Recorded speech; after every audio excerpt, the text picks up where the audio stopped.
The wooden door of the Pinesdale General Store slammed open as Elizabeth Valmont burst in, her rain-soaked dress clinging to her frame and her chest heaving from the effort of her journey through the storm.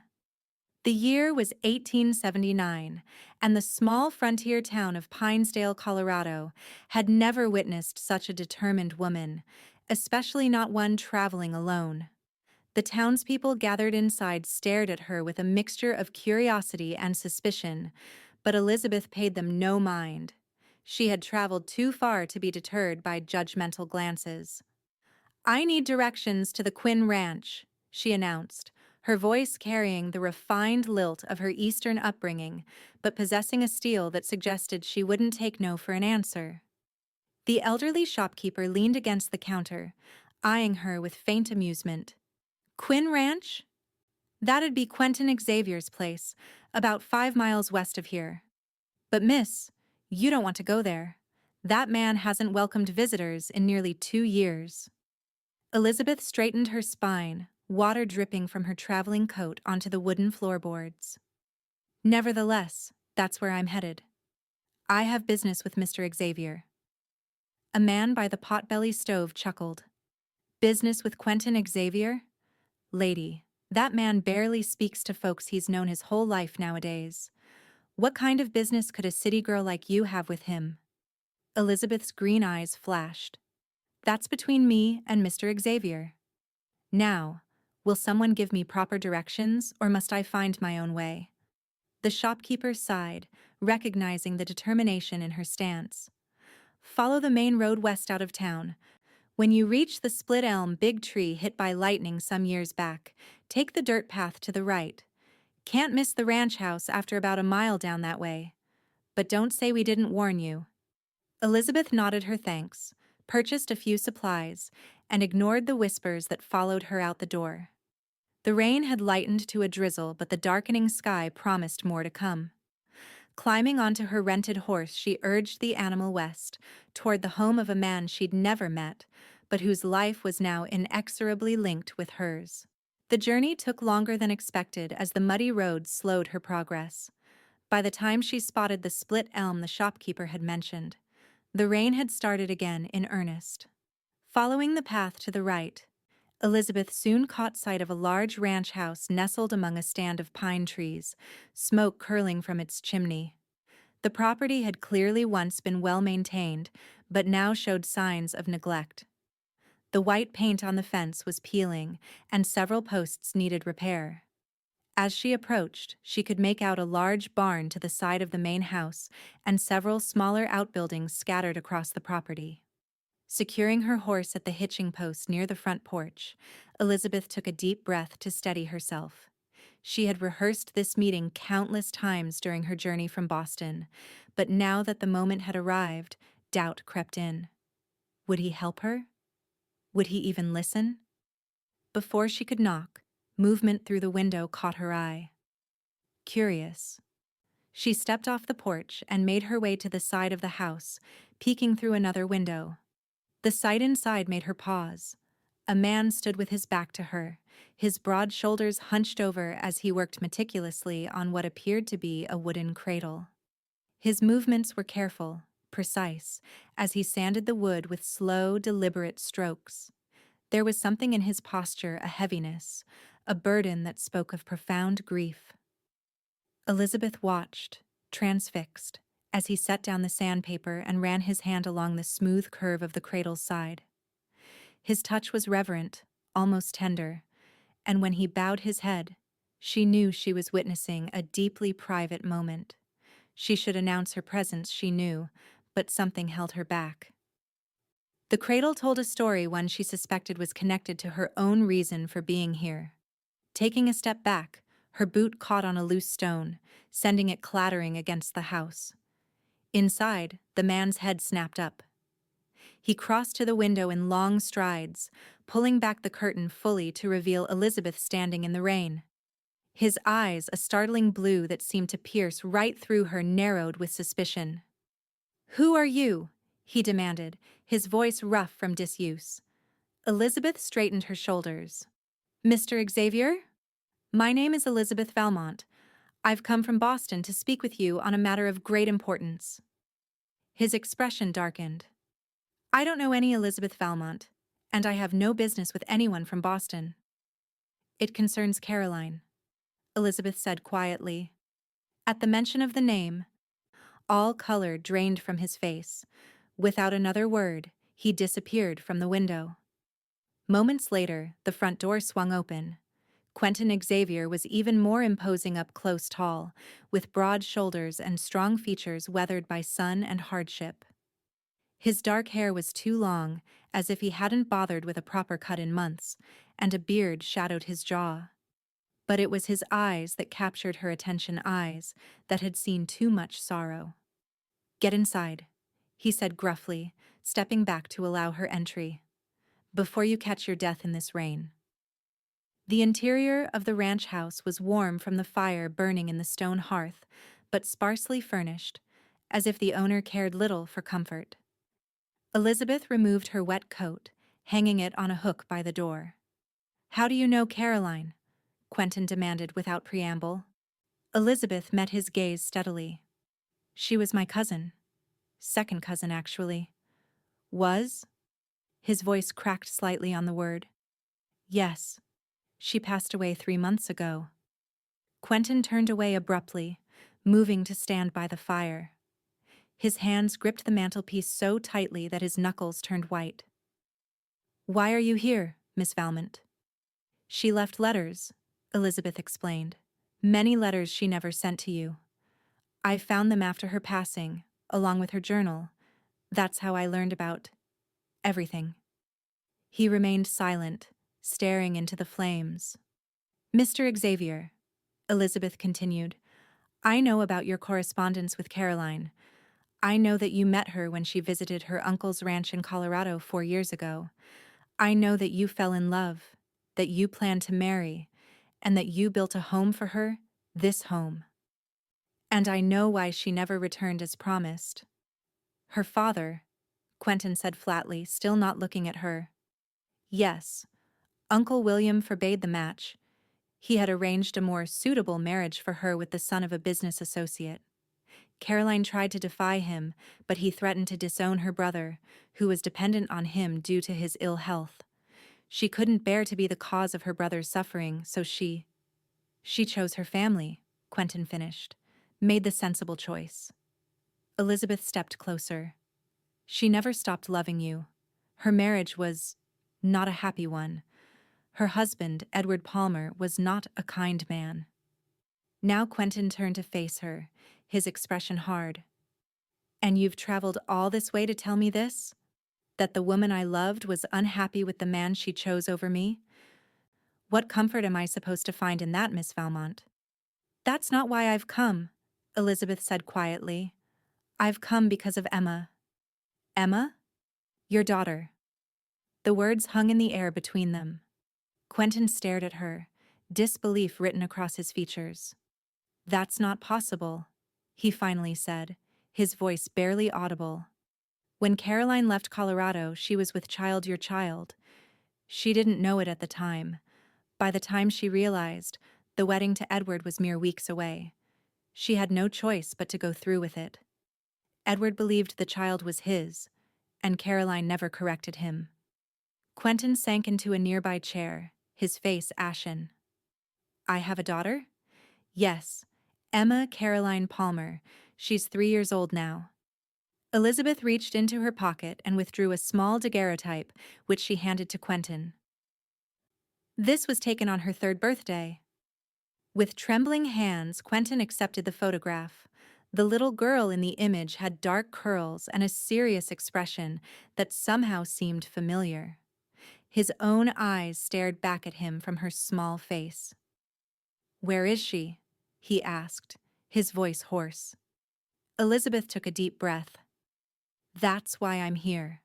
In her final days, Caroline made me promise to bring Emma to you. Edward never showed the child any affection. I believe he suspected she wasn't his. After Caroline's death, he made it clear he had no intention of raising Emma. He was planning to send her to a boarding school for orphaned girls." Quentin's head snapped up, anger flashing in his eyes. "He what?" I couldn't allow it, so I took her and left Boston. Emma is currently staying with a kind family in Denver while I came to find you. You kidnapped my daughter?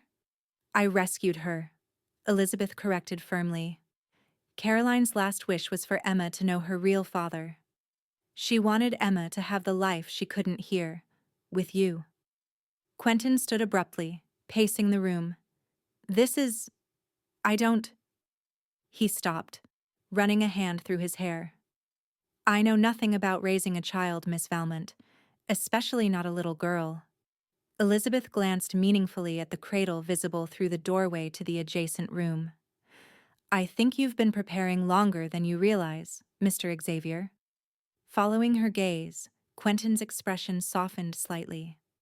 That was from before. When I thought Caroline would return, I've been fixing it up because...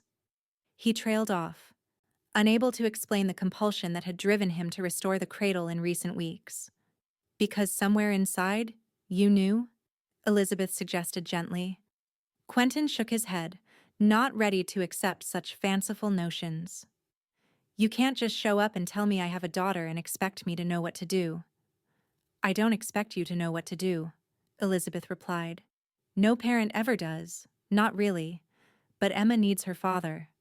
And from what Caroline told me about you, you're a good man who would love his daughter fiercely. And what about you? Quentin asked suddenly. You've uprooted your life, risked legal consequences. Why? Elizabeth's green eyes clouded briefly. Caroline was more than my cousin. She was my best friend, my confidant. When my own parents died in a fire 5 years ago, Uncle William took me in. But it was Caroline who helped me through my grief. I owe her everything, and... She hesitated. I have nothing left for me in Boston. I was to be married, but my fiancé broke our engagement when my uncle lost his fortune after Caroline's death. I'm sorry, Quentin said, his voice softer than before. Don't be. Frederick's true character was revealed when money became an issue. I'm better off without him. She straightened her spine.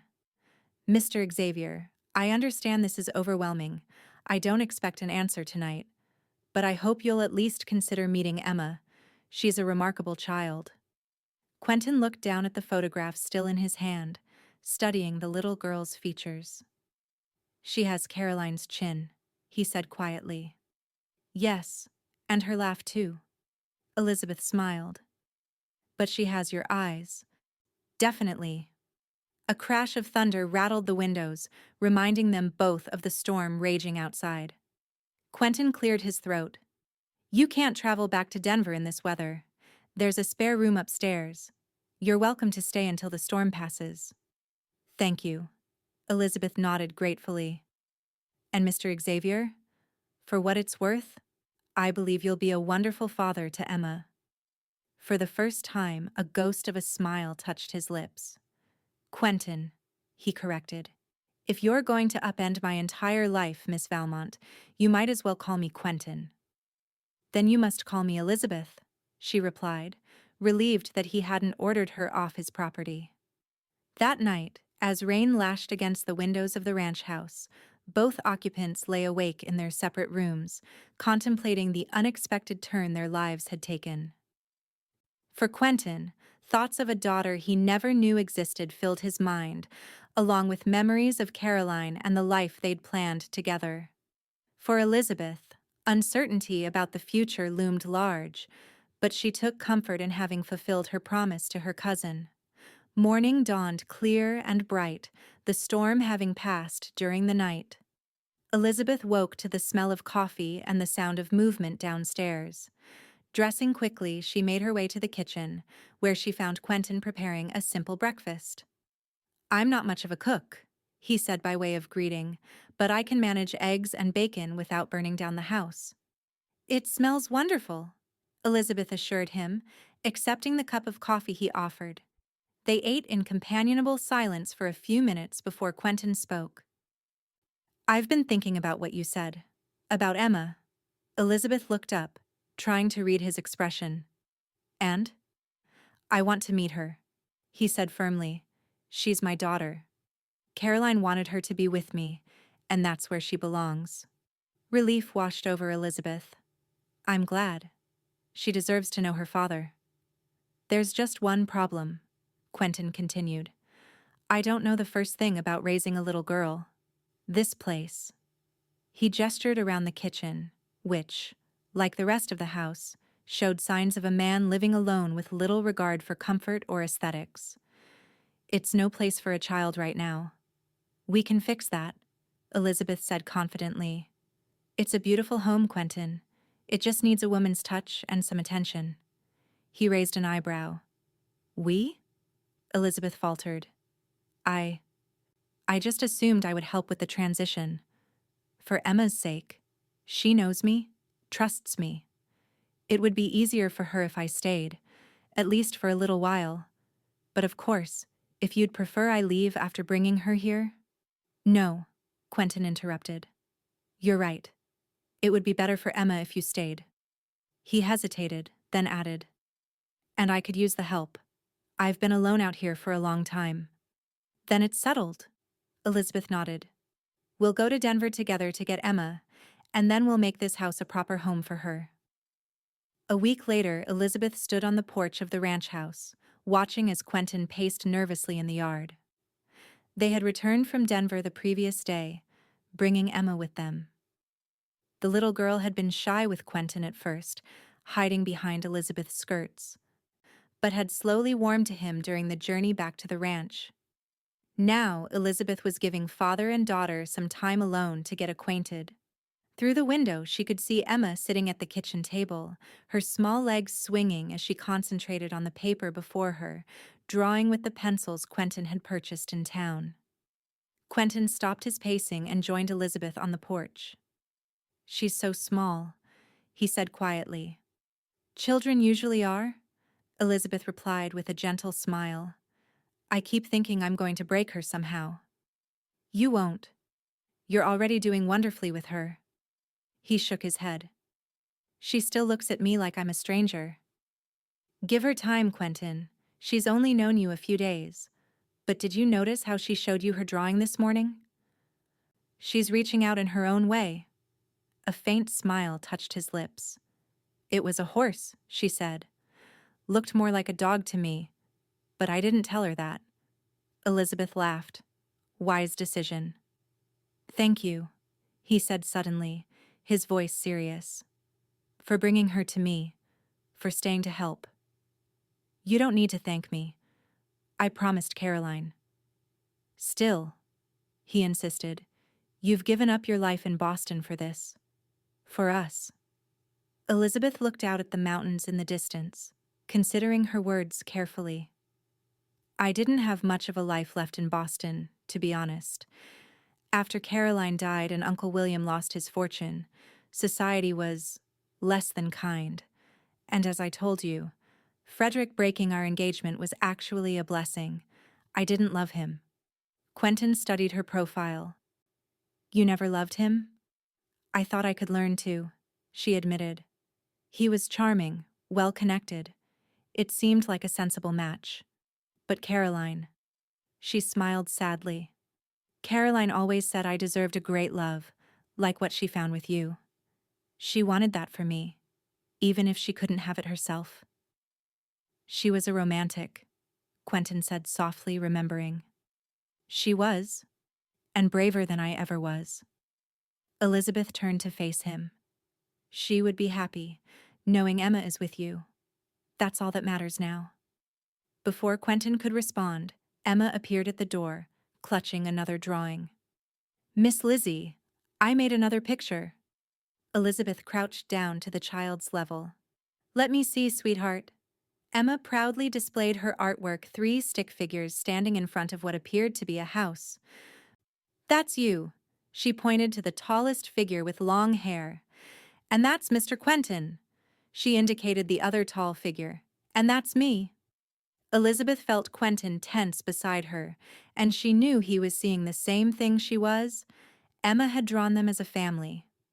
It's beautiful, Emma, Elizabeth said, her voice slightly unsteady. Why don't you show your father? Emma looked up at Quentin with sudden shyness. Do you like it? She asked hesitantly. Quentin knelt down, bringing himself to her eye level. I think it's the finest drawing I've ever seen, he said solemnly. Emma beamed, and in that moment she looked so much like Caroline that both adults felt a pang of emotion. Can I hang it in my room? Emma asked. Of course you can. Quentin nodded. In fact, I think we should get a proper frame for it. Really? Emma's eyes widened with delight. Really? Next time we go to town, we'll pick one out together. Emma impulsively threw her arms around Quentin's neck, her first real display of affection toward him. Over the child's head, his eyes met Elizabeth's, and she saw the mixture of shock and joy there. I think it's time for your nap, Emma, Elizabeth said gently. Not tired, Emma protested automatically, but a yawn betrayed her. Come on, I'll read you a story, Elizabeth offered, holding out her hand. As they disappeared inside, Quentin remained kneeling on the porch, overwhelmed by the simple hug from his daughter. It was the first time he'd felt something other than grief in almost 2 years. It was a beginning. Over the following weeks, a routine began to develop at the Xavier Ranch. Quentin, who had neglected much of the property since Caroline's failure to return, threw himself into repairs and improvements with renewed purpose. Elizabeth took charge of the house, transforming the bare, functional spaces into warm, inviting rooms suitable for a child. Emma, who had initially been confused and uncertain about her new circumstances, began to blossom under the combined attention of both adults. Late one evening, after Emma had been put to bed, Elizabeth found Quentin sitting on the porch, staring at the stars.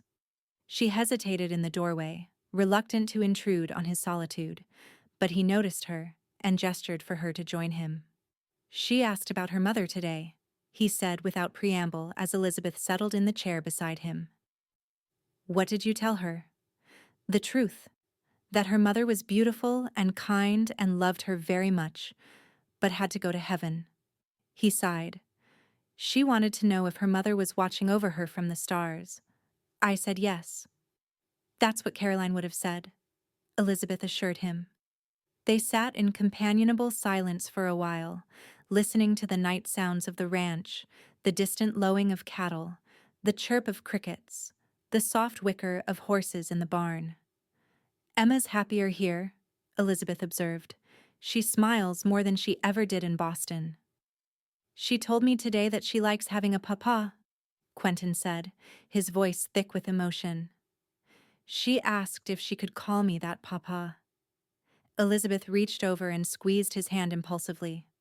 Oh, Quentin, that's wonderful. He didn't release her hand immediately, and Elizabeth found herself acutely aware of the warmth of his touch. Flustered, she gently withdrew her hand and stood. It's getting late, I should turn in. Quentin rose as well. Elizabeth, he said, stopping her as she turned to go. How long do you plan to stay? The question caught her off guard. I haven't really thought about it. I suppose until Emma is fully settled and you're comfortable handling things on your own.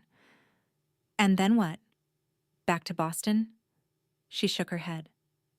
There's nothing for me there anymore. Then where? I don't know, she admitted. Perhaps Denver. I could find employment there as a teacher or governess. Quentin frowned. You don't have to leave at all. Elizabeth's heart skipped a beat. What are you suggesting? I'm saying this is your home too, if you want it to be. Emma needs you. And... He broke off, seeming to wrestle with his words. I've come to rely on your presence as well. Quentin, you don't have to decide now, he said quickly. Just consider it, please. She nodded, not trusting herself to speak, and retreated into the house, her thoughts in turmoil. Quentin watched her go, wondering if he'd said too much, or perhaps not enough.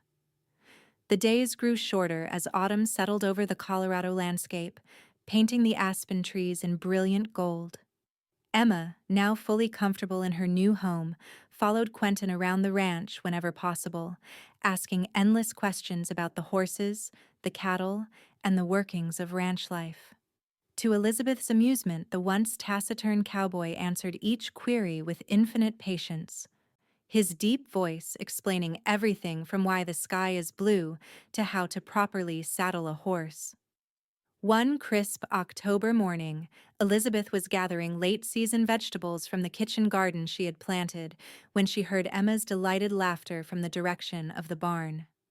Setting down her basket, she followed the sound, curious about what had caused such joy. Inside the barn, she found Quentin holding Emma high on his shoulders, the little girl's arms stretched upward as she tried to touch the barn rafters. "Higher, Papa, I want to touch the roof." "Any higher and you'll hit your head, little one," Quentin chuckled, but he obligingly raised her a bit more. Elizabeth leaned against the doorframe, watching them with a smile. Emma's dark curls, so like her father's, bounced as she giggled, and Quentin's face held an expression of pure happiness that transformed his rugged features. Sensing her presence, Quentin turned, catching Elizabeth's eye. The three of them froze for a moment in a tableau of domestic harmony, father, daughter, and the woman who had brought them together. "Miss Lizzie," Emma called, breaking the spell. "Papa says I can help with the horses today." "Does he now?" Elizabeth raised an eyebrow.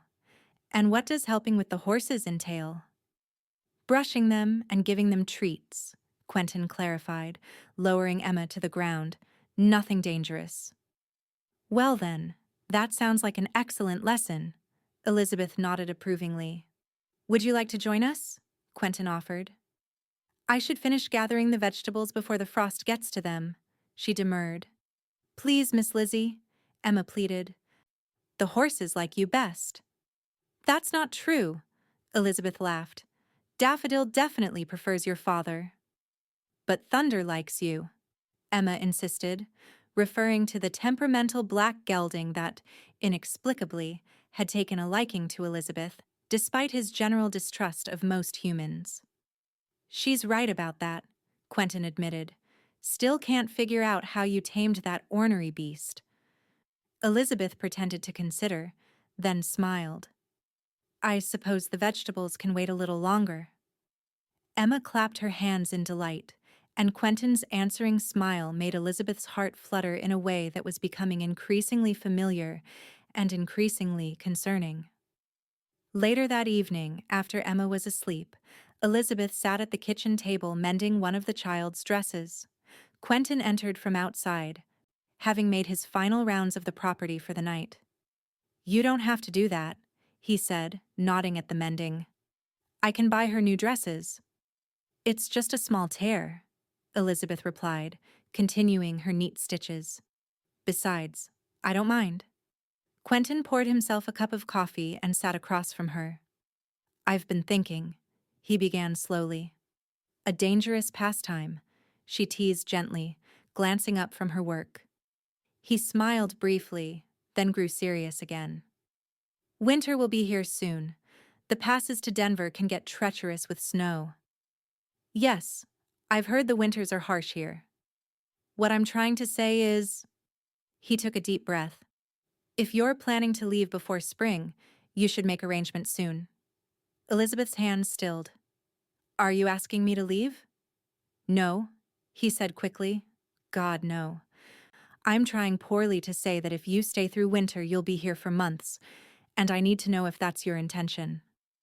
Setting aside her mending, Elizabeth met his gaze directly. "Quentin, I don't know what my intentions are anymore. When I came here, I had a clear purpose to bring Emma to her father, to fulfill my promise to Caroline. But now, he prompted when she fell silent. Now I find myself reluctant to leave." Her voice was soft, almost confessional. "Emma is flourishing here. She's happy. And you. I've found a peace here I never expected," she admitted. "But I also know I can't stay indefinitely as things are. People will talk. They already do, when we go into town." Quentin's jaw tightened. Let them talk. It's not just about gossip, Elizabeth sighed. It's about Emma. She's impressionable, forming attachments. If I stay much longer and then leave, it will hurt her. And if I stay without a defined role, it will confuse her. Then have a defined role, Quentin said, his voice low and intense. Elizabeth looked up sharply. What are you saying? I'm saying, he broke off, frustrated with his inability to express himself adequately. Rising from his chair, he paced the kitchen, running a hand through his hair. Finally, he turned to face her. I'm saying that Caroline sent you here for a reason, Elizabeth. Not just to bring Emma to me, but because she knew that you would belong here too.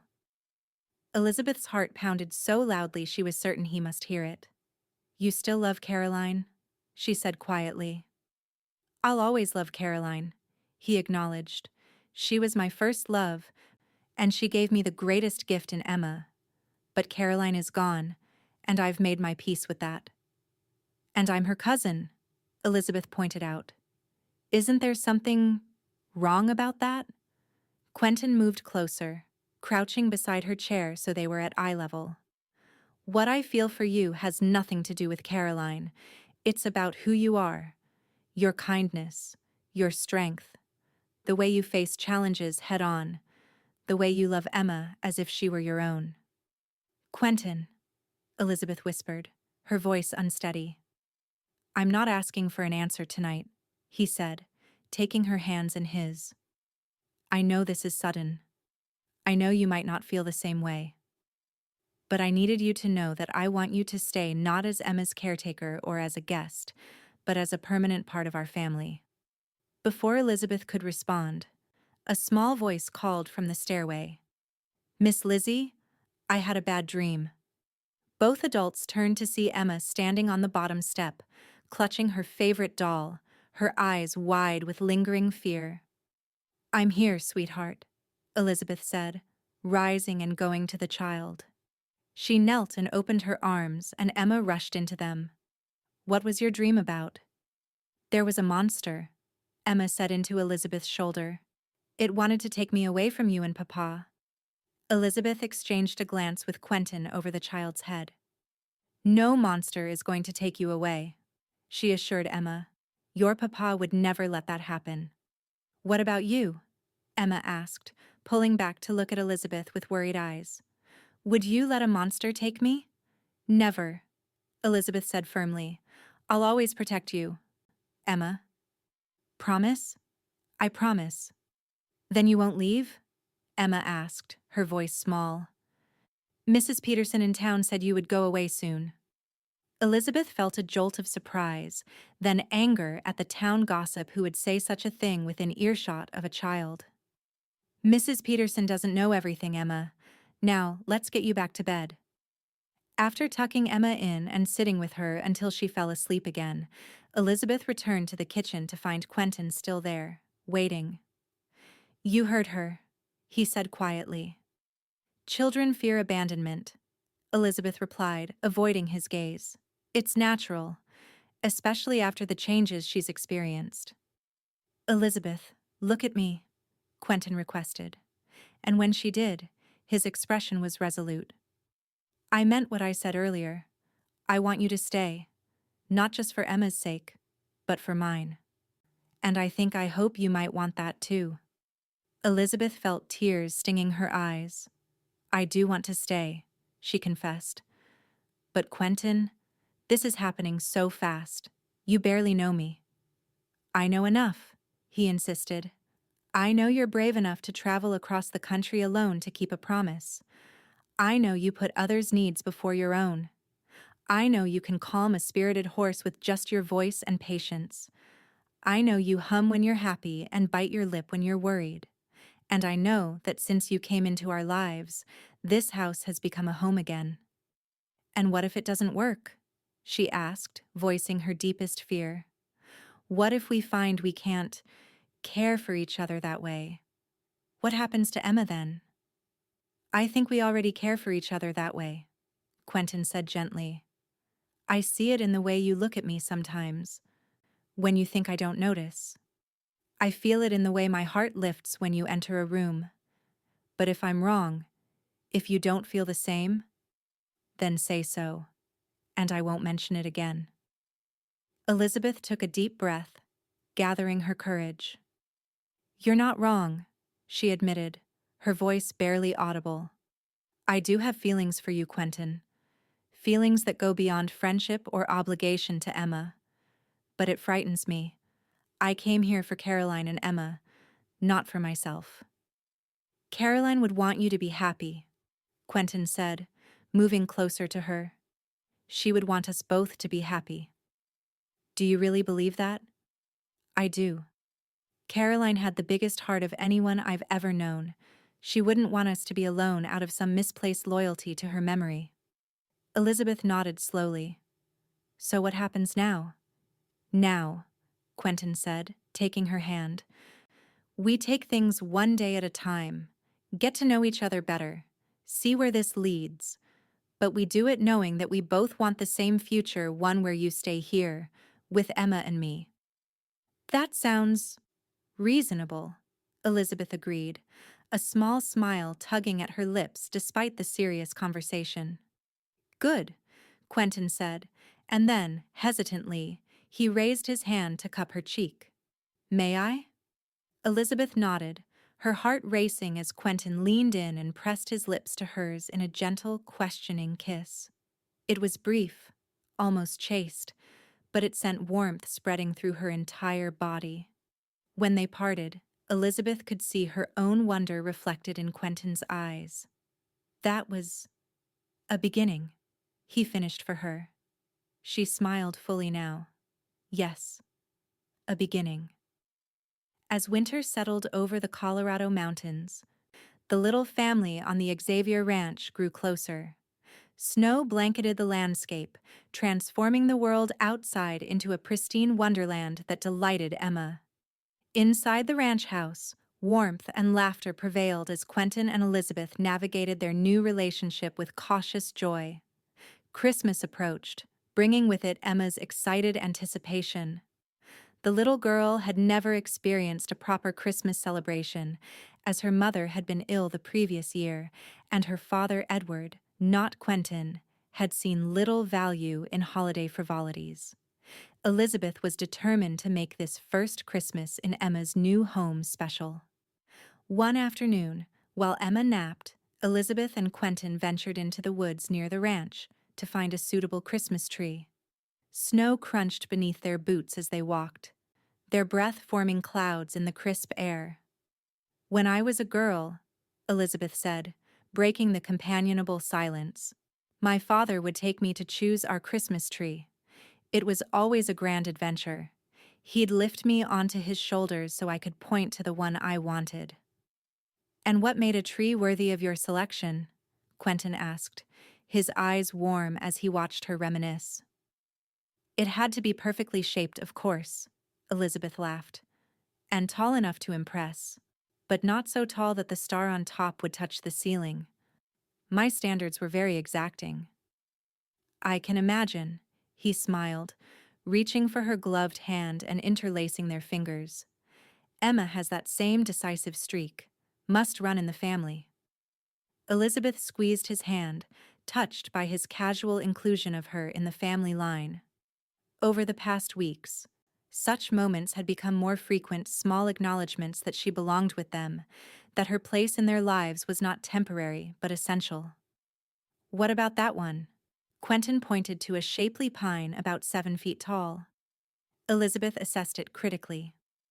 The top branch leans a bit to the left." "So does this one," he replied, gently tapping her nose. "I do not lean to the left," Elizabeth protested, laughing. "No, but you do tilt your head that way when you're thinking hard about something," Quentin demonstrated, exaggerating the gesture. "It's endearing." "You're impossible," she said, but her eyes shone with pleasure at his teasing. "That's why you love me," he replied lightly, then froze as he realized what he'd said. They had been careful to avoid that word, despite the growing depth of their feelings. Elizabeth's breath caught, but she didn't look away. Yes, she said simply. It is. The admission hung between them, significant but not yet fully explored. Quentin's expression softened and he leaned forward to kiss her, his lips warm despite the cold air around them. Elizabeth responded eagerly, her arms sliding around his neck as the kiss deepened, expressing what neither had quite put into words. When they finally parted, Quentin rested his forehead against hers.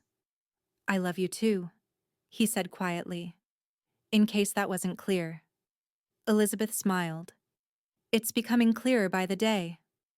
The sound of an approaching horse interrupted the moment. Quentin straightened, his posture suddenly alert as he positioned himself slightly in front of Elizabeth. A rider emerged from the trees, a man bundled against the cold, his face partially obscured by a scarf.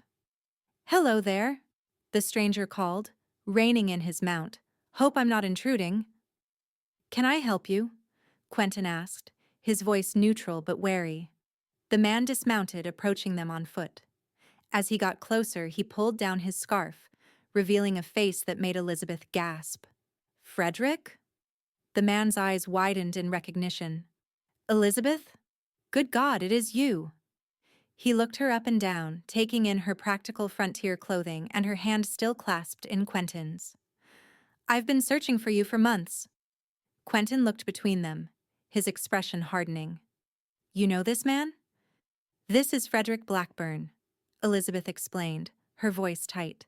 My former fiancé from Boston. Former? Frederick shook his head. There was a misunderstanding, Elizabeth. I've come to make amends. To take you home. This is my home now, Elizabeth said firmly. Frederick's gaze shifted to Quentin, taking in his protective stance. And who might you be, sir? Quentin Xavier, he replied evenly. Elizabeth lives with me and my daughter. Frederick's eyebrows shot up. Lives with you? Elizabeth, what on earth is going on? Don't tell me you've... with this man? Without the sanctity of marriage? Elizabeth's cheeks flushed with anger. That is none of your concern, Frederick. Our engagement ended when you made it abundantly clear that my lack of fortune made me unsuitable as your wife. A terrible error in judgment, Frederick insisted. My father was pressuring me, but I've come to my senses. I've missed you, Elizabeth. Come back to Boston with me. Your reputation can still be salvaged. Quentin took a step forward, but Elizabeth placed a restraining hand on his arm. I don't need saving, Frederick. I'm exactly where I want to be. Frederick's expression hardened.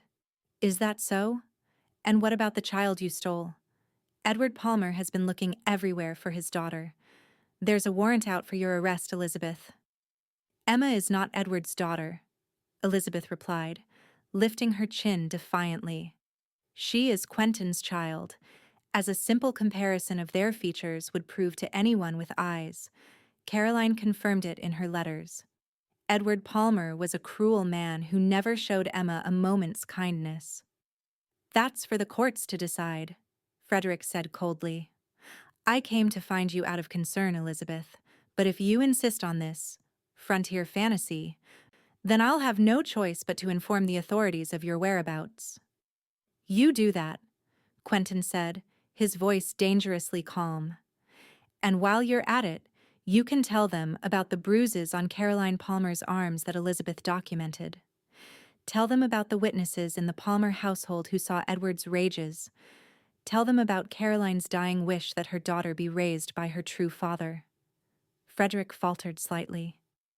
I don't know anything about that. Exactly, Elizabeth said. You don't know anything about it, Frederick. You don't know anything about me anymore either. Please leave. Go back to Boston. I can't do that, Elizabeth. I promised your uncle. Uncle William sent you? Elizabeth interrupted, surprised.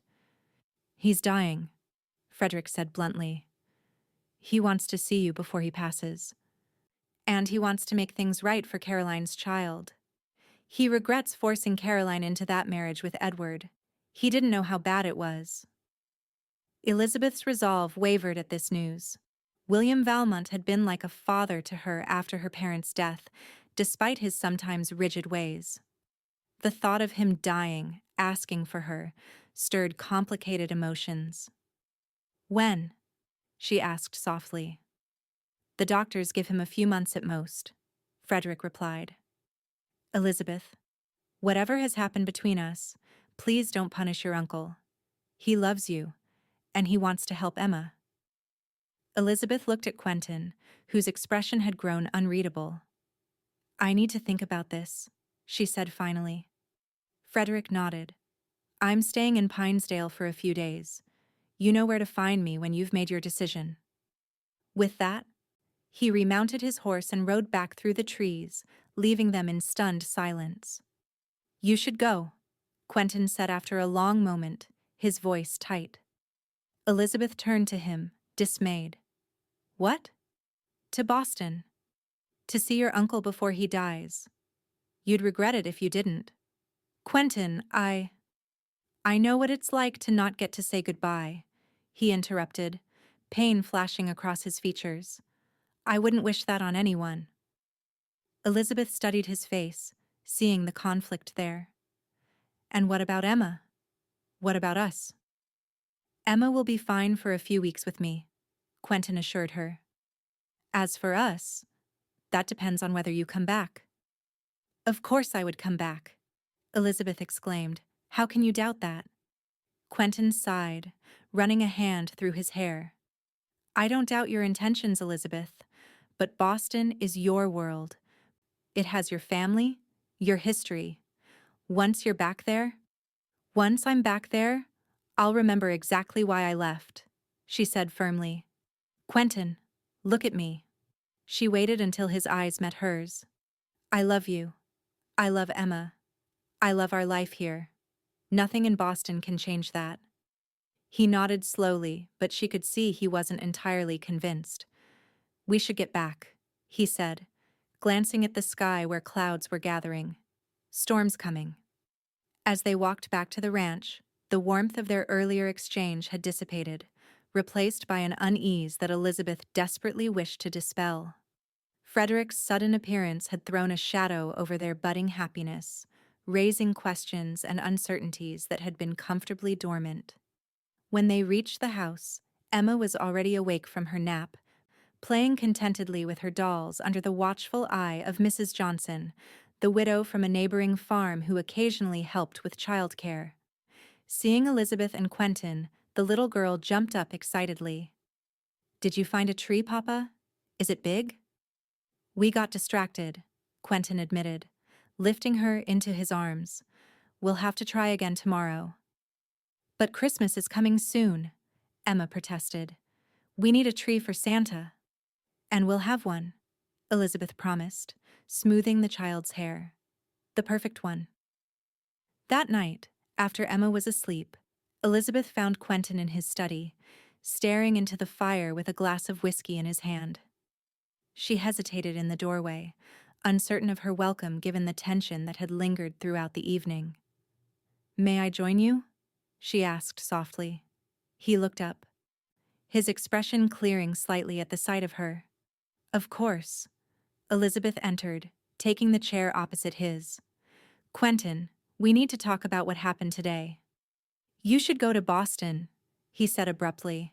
"Your uncle is dying. You need to see him." "I know," she acknowledged.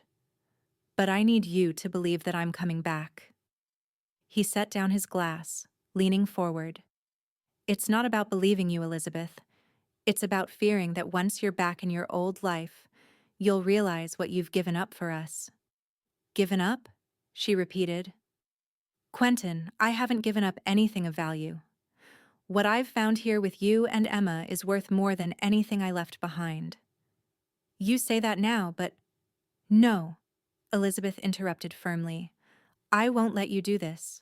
I won't let you push me away because you're afraid I'll leave. That's what this is really about, isn't it? You're afraid of being abandoned again, like Caroline left you." Quentin flinched as if she'd struck him. "That's not fair." "Isn't it? You've been waiting for the other shoe to drop since the moment I arrived. Even when things were good between us, even when we admitted our feelings for each other, there was always a part of you holding back, expecting me to disappoint you. Can you blame me? He asked quietly. The last woman I loved chose Boston over me. I'm not Caroline, Elizabeth said, her voice softening, and I'm not choosing anything over you. I'm asking you to trust that I can go to Boston, say goodbye to my uncle, and come back to the life I want, the life with you and Emma. Quentin was silent for a long moment, considering her words. Finally, he nodded. You're right. I've been unfair to you. It's just the thought of losing you now, after everything. You're not losing me, Elizabeth assured him, moving to kneel beside his chair. She took his hands in hers. Quentin, I will come back to you. I promise. He gazed down at her, his eyes reflecting the firelight and a vulnerability she'd rarely seen. When will you go? After Christmas, she decided. I want to give Emma the Christmas she deserves, with both of us here.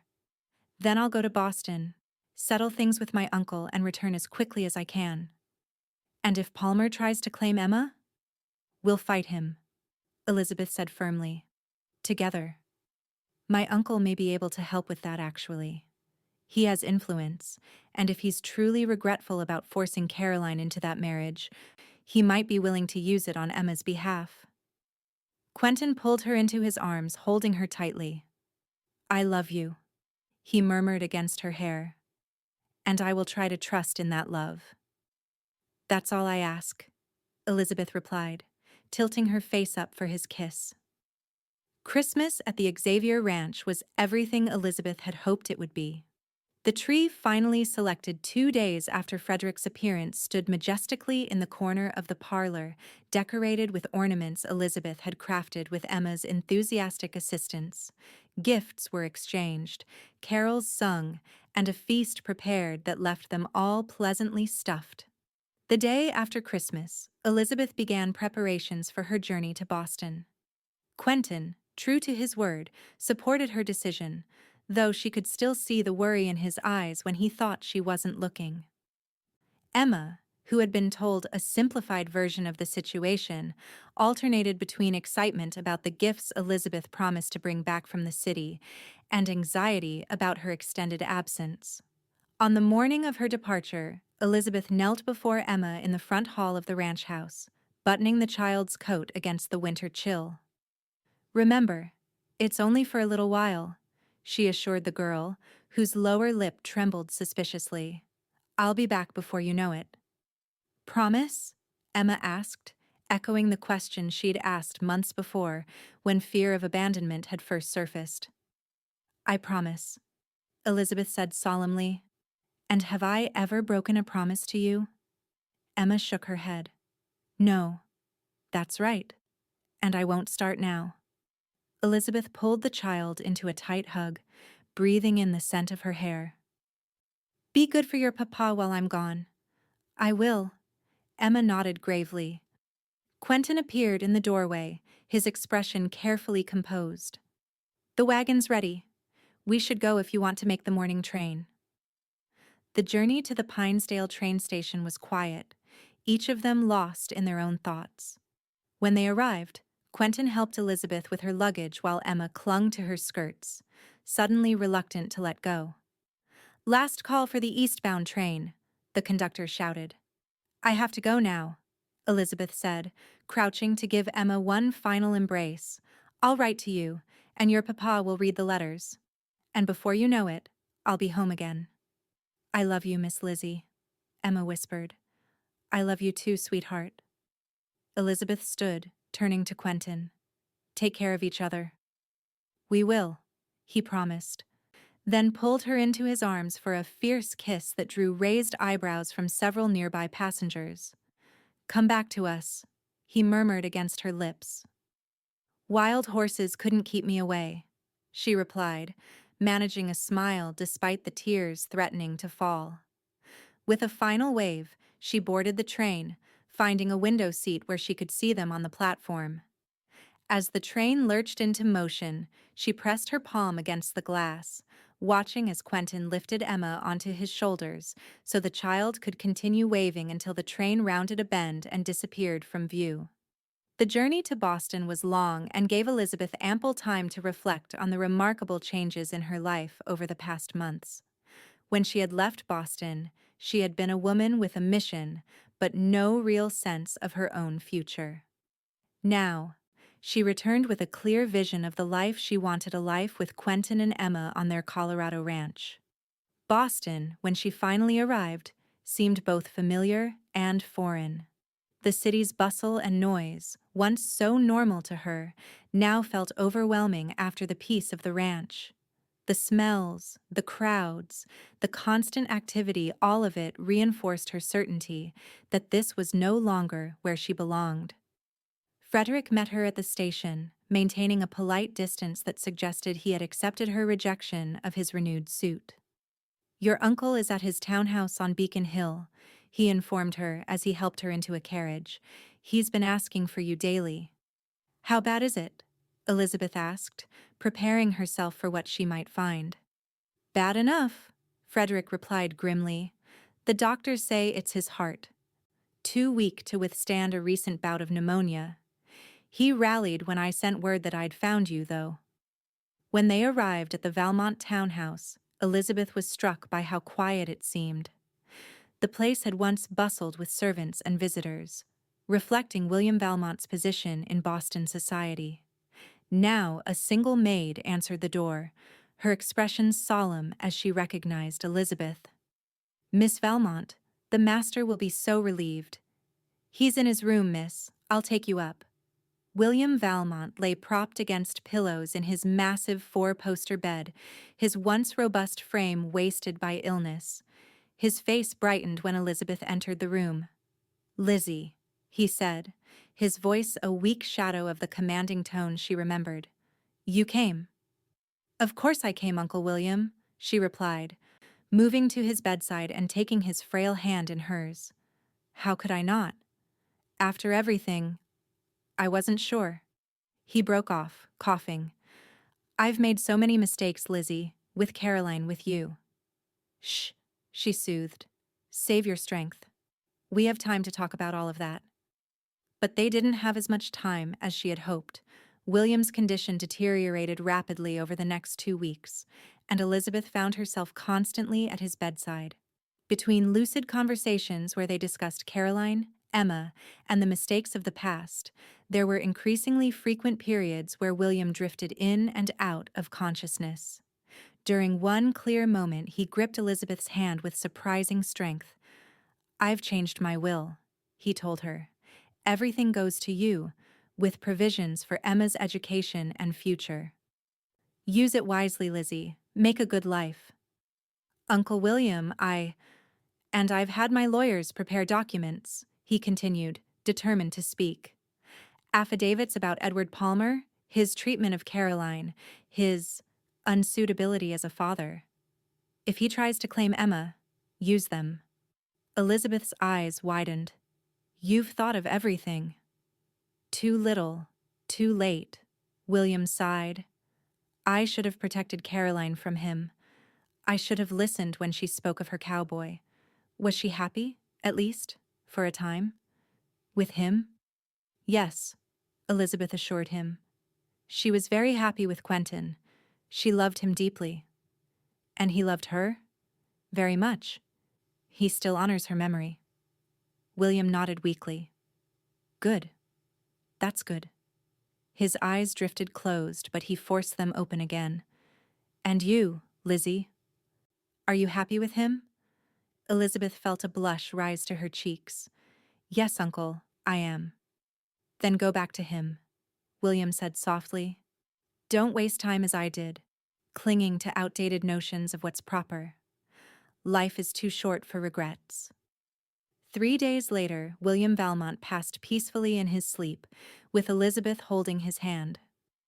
The funeral was well attended, as befitted a man of his standing, but Elizabeth found the rituals empty compared to the genuine conversations she'd had with her uncle in his final days. True to his word, William had left everything to Elizabeth, with generous provisions for Emma. More importantly, his lawyers provided Elizabeth with a thick folder of documents that would prove invaluable if Edward Palmer ever tried to reclaim Emma's sworn statements from servants about his cruelty, medical records documenting Caroline's injuries, and William's own testimony about forcing the marriage against his daughter's wishes. With her affairs in Boston settled, Elizabeth sent a telegram to Quentin. Returning home next week. Stop, all is well. Stop, love to you and Emma, stop. The response came the same day. Counting the days, stop. Emma sends kisses. Stop, hurry home, stop. On the train journey back to Colorado, Elizabeth found herself increasingly impatient as familiar landscapes replaced the eastern scenery. When the mountains finally came into view, she felt a surge of emotion. She was almost home.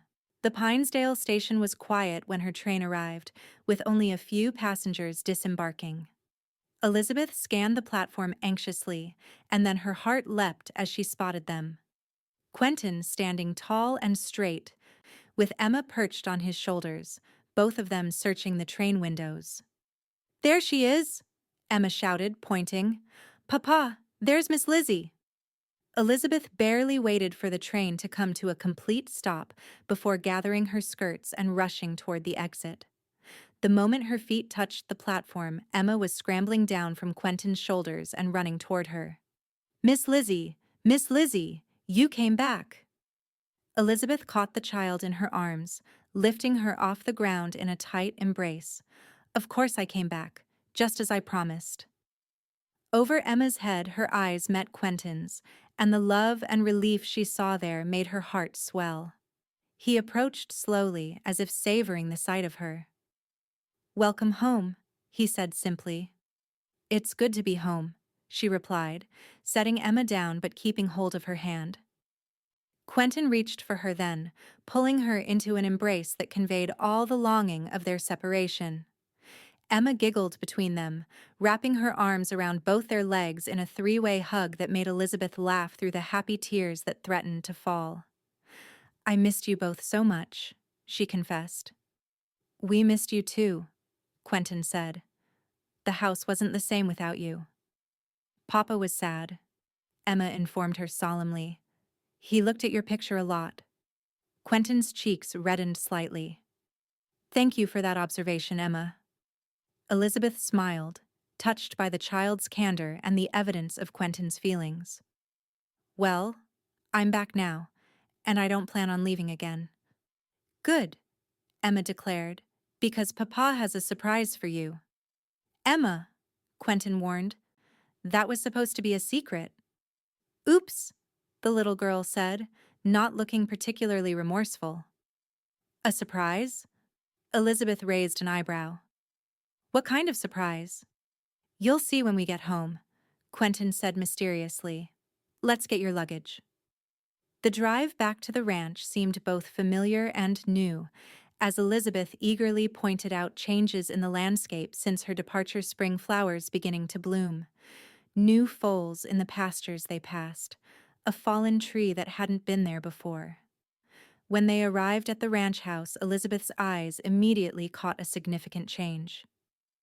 "You painted the house," she exclaimed, taking in the fresh white paint that had replaced the peeling exterior she remembered. "That's not the surprise," Emma said impatiently.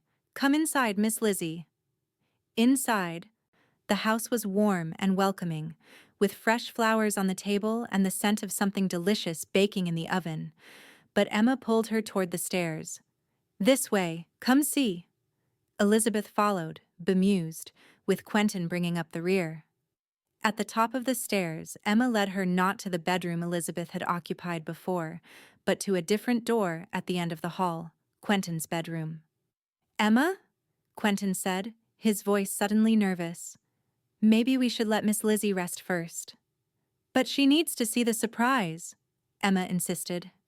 "It's all right," Elizabeth assured him, curious now. "What is it, Emma?" The little girl pushed open the door to Quentin's room with a flourish. "Look!" Elizabeth stepped inside and gasped softly. The room had been transformed.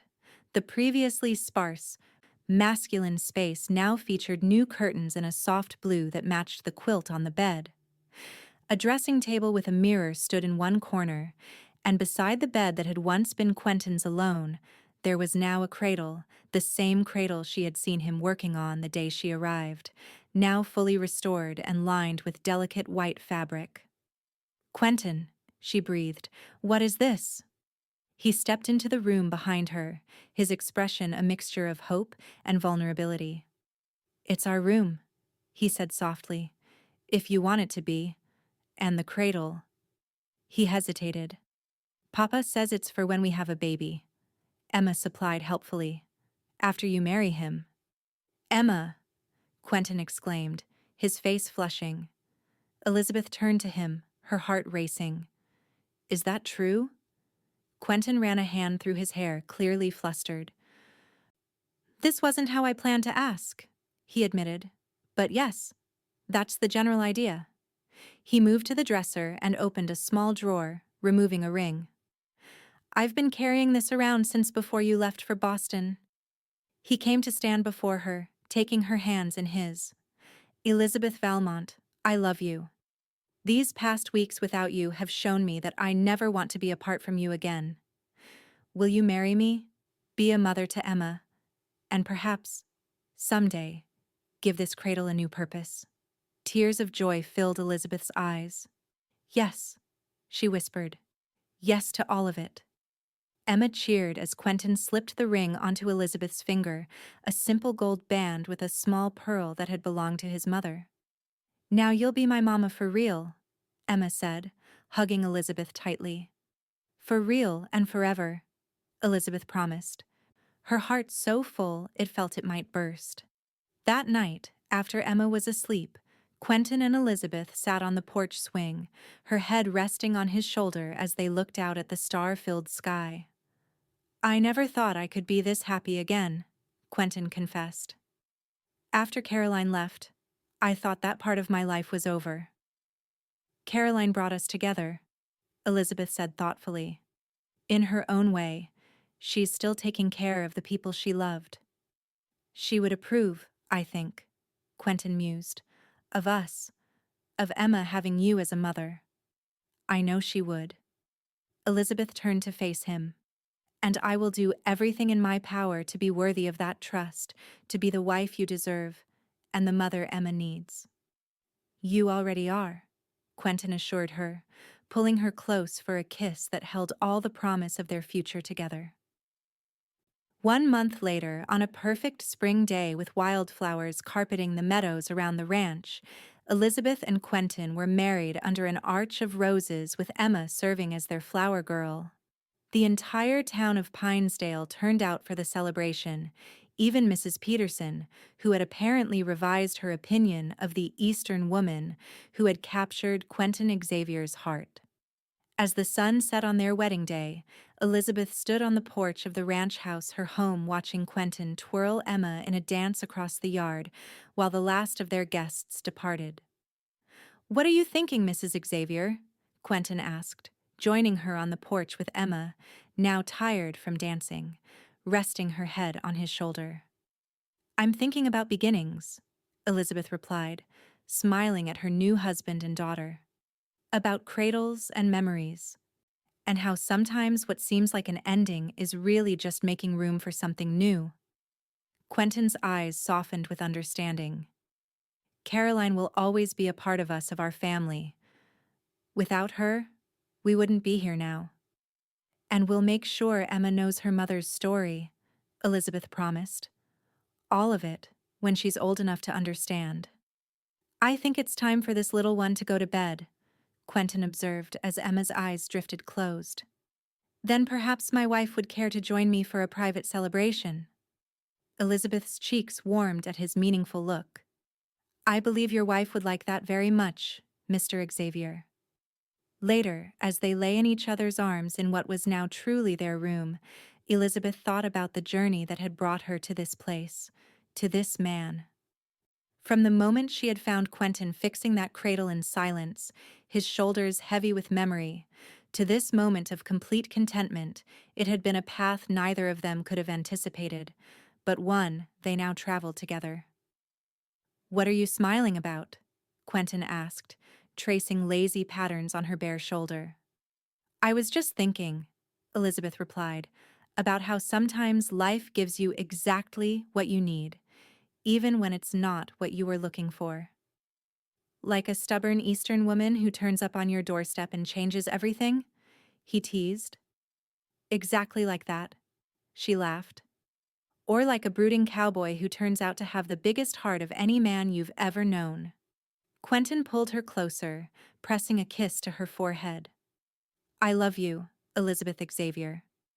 "And I love you," she replied, settling contentedly against him. "Always." 2 years later, the cradle that had once been a symbol of Quentin's grief became the resting place for their newborn son, William Quentin Xavier, named for the two men who had shaped their family's path.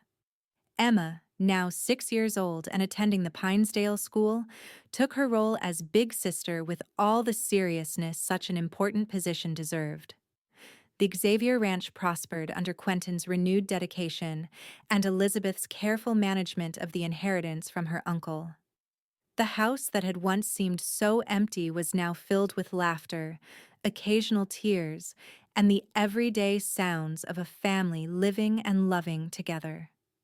On winter evenings, they still told stories of Caroline, her beauty, her bravery, her love for both Emma and Quentin. As Emma grew, she came to understand the unique circumstances that had brought her family together, and she treasured the memory of the mother she had barely known along with the deep love of the mother who had chosen her. And sometimes, when the house was quiet and the children were asleep, Elizabeth would find Quentin in his workshop, crafting some new piece of furniture for their growing family. On those nights, she would simply watch him for a moment, marveling at how a single moment finding a cowboy fixing a cradle in silence, his shoulders heavy with memory, had changed the course of so many lives, bringing healing and love where there had once been only sorrow. It wasn't the life either of them had envisioned, but it was the life they had built together, day by day, memory by memory, love by love. And neither would have changed a single moment of the journey that had brought them home to each other.